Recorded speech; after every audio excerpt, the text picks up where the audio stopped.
Quali sono le idee e le filosofie che sono alla base di un agriturismo?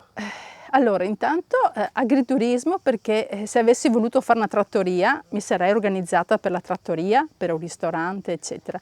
Io non so fare, nel senso che io ho una esperienza da casalinga, una casalinga un po' allargata, quindi noi lavoriamo su un menù fisso, un prezzo fisso e cerchiamo il più possibile di dare i nostri prodotti. Quella settimana là organizziamo che ci sia lo spiedo oppure che ci sia il pollo in umido abbinato a un'altra carne, ma sempre una nostra carne.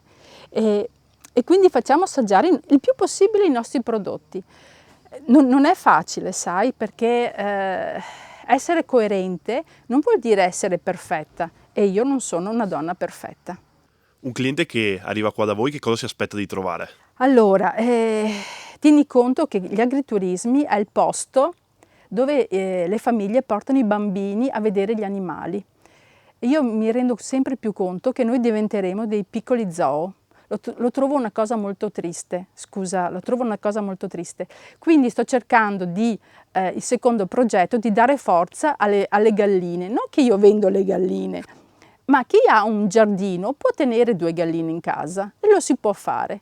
E loro ti consumano l'umido, ti fanno compagnia e in più hai il rischio di avere anche l'uovo fresco.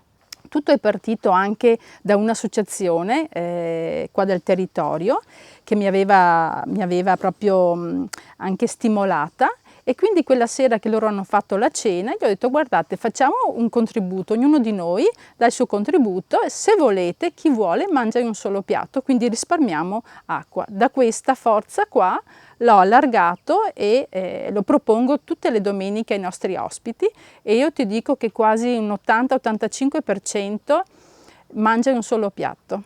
Poi ovviamente anch'io ogni tanto abbiamo tutti i piatti colorati, un piatto diverso, quindi mi sono permessa ogni tanto metto dentro i bicchieri uno diverso dall'altro, e oltre i nostri gotti. Ma è capitato che un signore ben distinto, che aveva portato una signora ben distinta, e quando si è trovato questo bellissimo calice lavorato mi ha detto: ma come? Ma io volevo il gotto. E gli ho detto: guardi, oggi mi sono permessa così di cambiarlo, però se vuole il gotto glielo cambio. Sì sì, mi porti il gotto.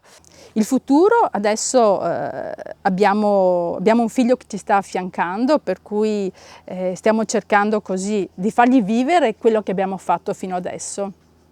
Ovviamente lui poi lo personalizzerà, perché questo posto qua magari parla di me e di mio marito, perché come ogni struttura non è fatto solo di una persona, ma ci sono dei collaboratori, c'è una famiglia, e in questa famiglia c'è anche un futuro, e questo futuro quando sarà pronto per camminare prenderà le sue redini.